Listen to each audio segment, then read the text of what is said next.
सगळ्या आंदोलकाला माझी विनंती आहे, सगळ्यांना शांत राहा. CST असो किंवा मुंबईतला कोणताही विभाग असो, सगळ्या विभागातल्या मराठा बांधवांना माझी विनंती आहे की सगळ्यांनी शांत राहा. काय असतं, आरक्षणाचा घास आपल्या लेकराबाळासाठी आवश्यक आहे, म्हणून सगळ्यांनी थोडं संयमानं शांततेनं घ्या. तुम्हाला माझी ही शेवटची विनंती आहे की सगळ्यांनी शांत राहा. तुम्हाला ऐकायचं नसेल तर मग तुम्ही आमचे कार्यकर्ते आंदोलक आहेत का नाहीत असं म्हणावं लागेल. आणखीन आम्ही तसं म्हणलो नाही, पण सगळ्यांना हात जोडून विनंती आहे, CST असो किंवा कुठलाही परिसर असो, सगळ्या मराठा पोरांनी आंदोलकांनी शांततेत राहावं. आपण आणखीन थोडे दिवस वाट बघू. किती वेळ लावतोय मुख्यमंत्री द्यायला, किती मराठ्याचं पोराचं वाटोळं करायचं आहे, मराठ्याला का द्यायचं नाही, त्याला मराठ्याच्या एवढं राग कशामुळे. थोडे दिवस थांबा, वाट बघा. सगळ्यांना विनंती माझी, सगळे शांत राहा. पत्रकार बांधवांना सांगतो, पोरं हुल्लडबाजी करत नाहीयेत, सरकार हुल्लडबाजी करत आहे. सरकारला 4 महिन्यापूर्वी सांगितलं होतं आम्हाला मुंबईला यायचं नाही, आमची आरक्षणाची मागणी सोडवा. या हुल्लडबाज आणि माजमस्तीत जगणाऱ्या मदमस्त मुख्यमंत्री, माजलेल्या मुख्यमंत्र्यानं जाणून बुजून मराठ्याचा प्रश्न सोडला नाही. अशांतता व्हावी म्हणून कोणाचंही ऐकलं नाही. मनमानी करणारा स्वतःच हाकीत होतो, तो म्हणून तसंच वागलं पाहिजे असा एकलखोरा आपल्या बुद्धीचा मुख्यमंत्री लाभल्यामुळं महाराष्ट्रात हे असलं व्हायला लागलंय. हुल्लडबाज मुख्यमंत्री बारीक लेकरासारखं हमेशाच मराठ्यांना हिनवतो, बालबुद्धी असल्यासारखे मराठ्यांना छेडतो, अपमान करतो. हुल्लडबाज आंदोलक नाही येत तर देवेंद्र फडणवीस आहे. त्याला आम्ही 4 महिन्यापूर्वी सांगितलं होतं आम्हाला मुंबईत यायचं नाही, आरक्षण देऊन टाक. हे पत्रकार बांधवांनी सगळ्यात आधी समजून घ्या. गोरगरिबांच्या लेकराच्या भावना समजून घ्या. हुल्लडबाज सरकार एका पोरं आहेत. त्याला आम्ही सांगितलेलं 4 महिने झालं, त्याने ऐकायला पाहिजे होतं. त्यामुळे मीडियाच्या बांधवांनी त्याला बोललं पाहिजे, गोरगरीब शेतकऱ्याच्या पोराला बोललं नाही पाहिजे. हे जरा समजून घ्या. आज आम्ही तुमच्या दारात येत, तुम्ही जर काही शब्दप्रयोग करताल तर मग काही मीडियाबद्दल आम्हाला पण विचार करावा लागणार आहे. नाविलाज आहे आमचा सुद्धा. मग तुमचा नाविलाज असेल तर मग आमचाही नाविलाज आहे. कारण राज्यातले आम्ही सुद्धा 7 कोटी लोक तुमचं चॅनल बघतो आणि काही नाही करून तुम्ही सरकारचं ऐकून जर आमच्यावर काही खोट्या नाट्या आरोप पसरवणार असले, आम्हालाही त्याच्यावरती काही चॅनलबद्दल विचार करावा लागणार आहे. मग आणि आम्ही जर एकदा पक्का विचार केला तर मग मराठीही आणि आमच्या ऐकण्यातले बाकीचे बांधव असे मिळून असंही 8-9 कोटी लोकांनी आम्ही जर ठरवलं तर आम्ही सुद्धा काही चॅनलबद्दल निर्णय घेऊ शकतो. हे पण खोटं नाही आहे. कारण तुमचं 2-4 दिवसापासून काही चॅनलचं आम्ही बघतो, जाणून बुजून तुम्ही काही ना काहीतरी कांगडं गोंगडं आमच्याकडे आणताय. आम्ही एवढे येडे नाही आहेत.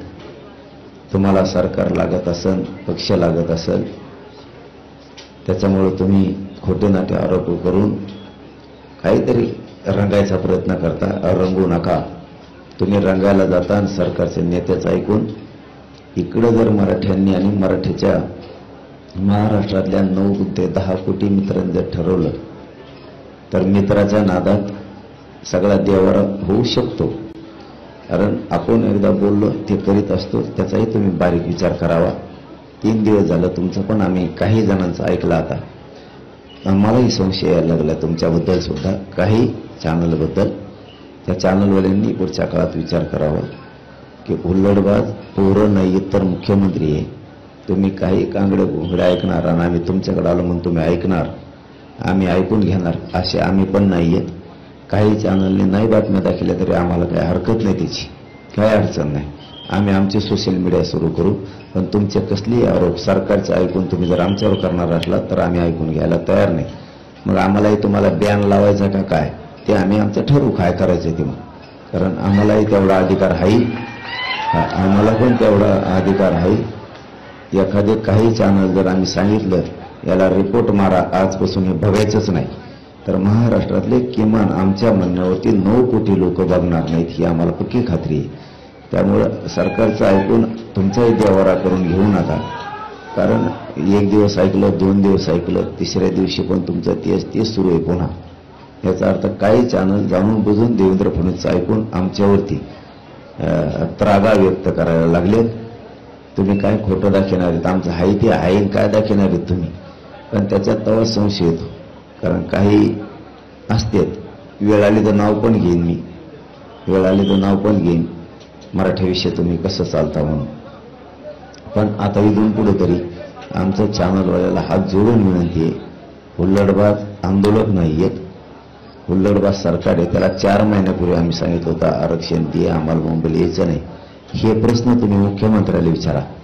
आमचं कशाला दाखविता?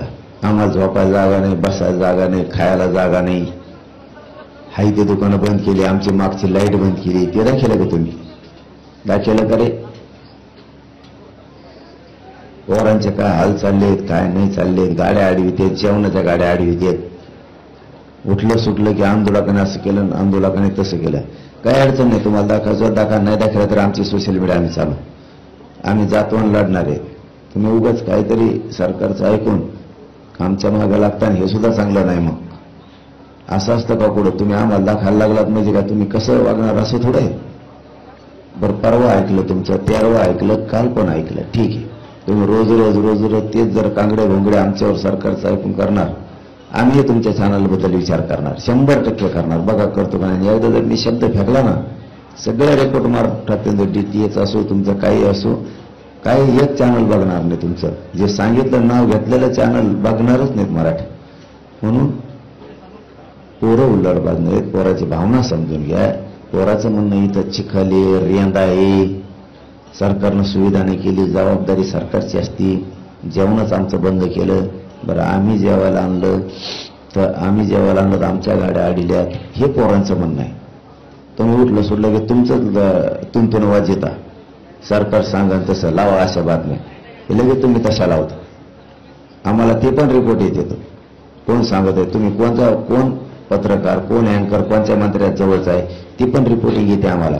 मी जर नाव सांगितलं ना, तुमच्या पायाखालची वायू सरकन तुमच्या सुद्धा. मी खोटं बोलत नाही. 2 वर्षात एकदाही मी मीडियाबद्दल आणखीन बोललो नाही, एकदा पण मीडियाबद्दल बोललो नाही. इतके मीडियावर प्रेम आणि माया करतो मी. पण इथं आल्यावर थोडंसं आम्हाला चतुरपणा दिसला काही जणात, म्हणून हे बोलायला लागलं. नाही 2 वर्षात बरं शब्द काढलेला नाही. देवासारखे आहेत चॅनलवाले आणि पत्रकार, देवासारखे. पण इथं आल्यावर काही जण चाबरेपणा ते दिसला आम्हाला, लक्षात आलं चाबऱ्यापणा आमचा. ठीक आहे, आम्हाला नीट करायचं. तुमच्या एकट्यामुळं तुमच्या संपादकाला अडचण येणार आणि तुमच्या चॅनलला अडचण येणार, हे पण ध्यानात ठेवा तुम्ही. माझं म्हणणं पुन्हा एकदा समजून घ्या. तुमच्या एका पत्रकारामुळं तुमच्या संपादकाला आणि चॅनलला अडचण नाही यायला पाहिजे या मताचा मी आहे. आणखीन मी नाव घेतलं नाही, मला घ्यावं लागेल नाविलाचे. मग नंतर माझं पोरांना हात जोडून विनंती, पोरावर होत असतं कमी जास्त झालं तर होऊ द्या. पोलीस बांधवाला सहकार्य करा, मुंबईतल्या सामान्य लोकांना सहकार्य करा. सगळ्यांनी CST असं इकडे तिकडे पुढं असताना ते जागा सोडून द्या. अरे मी तुमच्यासाठी तरफडतोय पोरा हो, मला आज उठता बसता येणार आता. मला या अंगावरचे अंगावर होत आहे ना, तुम्ही जरा समजून घ्या. मला तुम्ही जर उपोषणात सुद्धा बोलायला लागत असताना तर काय अर्थ आहे का त्याला? मला इतक्या कडक उपोषणात तुम्हाला मी निरोप द्यावा, इथं अडू नका, तिथं अडू नका, शांत राहा, ही माया तुम्ही अपेक्षा सुद्धा नाही ठेवली पाहिजे. माया पोरावर मला दम लागतो बोलताना. आज 4था दिवस आहे. पहिले 2 दिवस म्हणजे एकूण 6 दिवस. मला तुम्ही आता बोलायला सुद्धा लावायला नाही पाहिजे. मी तुम्हाला म्हणायला पाहिजे का इकडं उभा राहू नका, तिकडं उभा राहू. तुम्ही मनानेच रस्त्यावर उभा नाही राहिल्या पाहिजे, तुम्ही गाड्याने अडल्या पाहिजे मनानेच. मला बोलायला त्रास होईल, पोटात आग व्हायली माया, मला आणखीन त्रास होऊ नये. माझं तोंड आता चिटकायला लागलंय, पाणी माझ्या तोंडाला सारखा पाणी यायला लागलंय, मला सारखं सारखं थुकायला लागतं, इतकं पाणी यायला लागलंय. शरीरातलं पाणी माझ्या बाहेर निघायला लागलंय तोंडातून आता. म्हणून माझ्या सगळ्या मराठा बांधवांना, आंदोलकांना माझी विनंती आहे, तुम्ही कोणीही अडवणी करू नका. CST असन काय असन, ग्राउंडवर येऊन बसा, गाड्या ग्राउंडवर लावा आणि शांत राहा, ही माझी तुम्हाला नम्रपणानं विनंती आहे. सगळ्या याचिका दाखल झाली, त्याची कोर्टात सुनावणी आहे आणि हे बेकायदा आंदोलन आहे असा याचिकाकर्त्यांचा दावा आहे. कायदा सोडून कुठेही आम्ही काही केलेलं नाही. 4-5 हजार लोक म्हणतात, 2-1 हजार लोक घेऊन इथे येत आहे. मग हे जर बेकायदा आहे तर याचिकाकर्त्याला कळत नाही का? निवेदन दिलेलं आम्ही 4 महिने झालं सरकारला, मग त्याला तो दखल घेत नाही निवेदनाची. मग सरकारला बेकायदा का म्हणत नाही तो याचिकाकर्ता?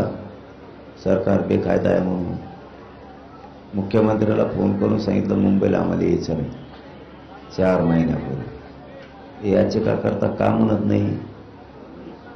बोगस सरकार आहे, बोगस मुख्यमंत्री आहे. 4 महिने झालं सांगितलेलं फोन करून, तरी पण यांनी मुद्दाम शांतता अशांतता मुंबईची राज्याची बिघडलेली का म्हणत नाही? आम्ही सगळ्या संध्या सगळा वेळ 2 वर्ष सरकारला दिलाय. त्यामुळं मी देवेंद्र फडणवीसने मला इथं गोळ्या जरी घातल्या तरी मी उठत नसतो. पुऱ्या मागण्याची अंमलबजावणी झाल्याशिवाय मी मुंबई सोडत नाही. आणि मुख्यमंत्री साहेब, आणखीनही तुम्हाला सांगतो, जर तुम्ही ऐकत असाल तर, नसाल ऐकत तसे तर फडा, पण जर तुम्ही ऐकत असाल, आणखीन तुमच्या हातातली वेळ गेलेली नाही. महाराष्ट्र मुंबईकडे निघणारे हे लक्षात ठेवा, पण त्याला काही आणखीन दिवस बाकी आहेत. त्याच्या आत मागण्याची अंमलबजावणी करा. ते जर आले मग मात्र मुंबईत कुठंच उभा राहायला नाही जागा राहणार. कुठंच म्हणतो मी, उभा राहायला गाड्या लावायचं तर सोडून द्या, उभा राहायला जागा राहणार नाही. कारण ती येणाऱ्याची संख्या किमान 5.5 कोटीपेक्षा जास्त असणार आहे. म्हणून माझी विनंती आहे, आणखीन तुमच्या हातातली वेळ गेली नाही. तुम्ही असंच गाफील राहिलात, याच्या मागं कोणी नाही. आता आमचं काही होत नाही, आम्ही याला आरक्षण देत नाही. आमची सत्ता आली, जेव्हा मराठी इकडे आले तेव्हा तुम्ही पळायला लागले. प्रत्येक वेळेस तुमचं गणित, तुम्ही बांधलेला अंदाज चुकतोय. त्याच्यामुळे तुम्ही एक गोष्ट लक्षात ठेवा, तुम्ही माझ्याबद्दल आयुष्यात विचार करू नका. मी विचित्र रसायने, मी विचित्र आहे. माझा समाज मला आयुष्यात सोडू शकत नाही. पक्षाला लाथ मारू शकतो माझ्यासाठी मराठा समाज, माझ्यासाठी पक्षाला लाथ मारू शकतो माझा मराठा समाज. एवढा माझ्यावरती प्रेम करतोय माझा समाज, आणि मीही माझ्या समाजावरती तेवढं प्रेम करतोय. तुमच्या एका चुकीमुळं देशाला डाग लागू शकतो फडणवीस साहेब. तुमच्या एका चुकीमुळं, तुमच्या आडमुठ्यापणामुळं, तुमच्या बालिश बुद्धीमुळं, तुमच्या आडमुठ्या बुद्धीमुळं, तुमच्या द्वेषानं भरलेल्या बुद्धीमुळं, मराठ्यांविषयी तुम्हाला आकाश आणि द्वेष असल्यामुळं, या बुद्धीपायी तुमच्या तुमच्या अशा संकुचित बुद्धीपायी देशाला डाग लागू शकतो, मोदी साहेबाला डाग लागू शकतो, अमित शहा साहेबाला डाग लागू शकतो. तो लागू देऊ नका. पुढचा काळ अवघड राहील. हैदराबाद गॅजेट लावण्याची सरकारची तयारी सुरू झाली तर आनंदाची गोष्ट आहे. आम्ही त्यांचं कौतुक करू. पण मला सातारा संस्थान पण पाहिजे. आपण बोलू नये. आपण अर्धवट काय नसतं आपलं. सातारा संस्थानचं गॅजेटियर पाहिजे. पश्चिम महाराष्ट्र माझा पुरा बसतो. मराठवाडा पण आहे. मला सातारा संस्थान पण पाहिजे. केसेस पण पूर्ण मागं पाहिजे सरसकट. मला बलिदान गेलेल्या कुटुंबाची नोकरी आणि आर्थिक निधी पण पाहिजे. मी एकही गोष्ट त्यातली सोडणार नाही. म्हणून सरकारने त्याच्यावर बारकाईने लक्ष ठेवावं. मराठा आणि कुणबी एक आहे. तो पण मला JR पाहिजे. तो पण मला JR पाहिजे. मला सगळे सोयऱ्यांची अधिसूचनेचं काय झालं हे सुद्धा पाहिजे. म्हणजे तुम्ही काय संशय व्यक्त केला होता की आंदोलनात काही लोक घुसतायत आणि ते आम्हाला बदनाम करतात. तुम्ही काल एक सांगितलं की पोलीस भगवे कपडे घालून रुमाल घालून फिरतात. हा, मी तुम्हाला त्याच वेळेस सांगितलं होतं. मी आंदोलनाच्या अगोदर 1 महिना सांगितलं होतं की देवेंद्र फडणवीस पोलिसाचा वापर कार्यकर्ता म्हणून करतो. देवेंद्र फडणवीस पोलिसांचा वापर कार्यकर्ता म्हणून करतो. त्यांचे काही लोक आमच्यात घालून तेच हुल्लडबाजी करणार आणि आमच्या आंदोलकावर घालणार. ते आमचे कार्यकर्ते नाहीयेत. त्याला जबाबदार देवेंद्र फडणवीस असणारे पोलिस सुद्धा जाणून बुजून. हे देवेंद्र फडणवीसला माहीत आहे का नाही मला माहीत नाही. पण काही पोलीस असे आहेत जातीवादी की ते मराठ्याच्या पोराला उचकी देत आणि त्या पोरांना सांगते असं आरक्षण मिळत नसतं, तुम्ही थोड्या उड्या हाणा. मग पोलीसच हे घडून आणतात. काही पोलीस गाड्या आडीते. देवेंद्र फडणवीसने आडायचं सांगितलं म्हणते. बघा, देवेंद्र फडणवीस जर ऐकत असला तर काही पोलीस असं सांगतात की तुम्ही गाड्या आडा मग आरक्षण मिळते. काही पोलीस असं करतायत, गाड्या आडीत येत आणि मग त्यात मला देवेंद्र फडणवीसने गाड्या आडीत सांगितल्या. डायरेक्ट नाव सांगत येत. काही पोलीस रुमाल घालते, देवेंद्र फडणवीसने रुमाल घालायला सांगितलं म्हणते. हे प्रकार व्हायला लागलेत. त्याच्यामुळं माझ्या जर एकाही पोराला जर लागलं ना तर पुन्हा महाराष्ट्र कधीच सुरू होऊ देणार नाही. मराठी जर एका पोराला काठी लागली तर पुन्हा मुंबईसह महाराष्ट्र कधीच सुरू होणार नाही. माझ्या पोराला दादागिरी करायची नाही. हे मी सरळ सांगतो. माझ्या पोराची काही चूक नाही. आम्ही तुम्हाला 2 वर्षापासून सांगतो आरक्षण द्या. माझ्या जातीची पण काही चूक नाही. माझ्या जातीला इतकी अडत करता तुम्ही. आमचं आरक्षण असून देत नाही. चल, धन्यवाद.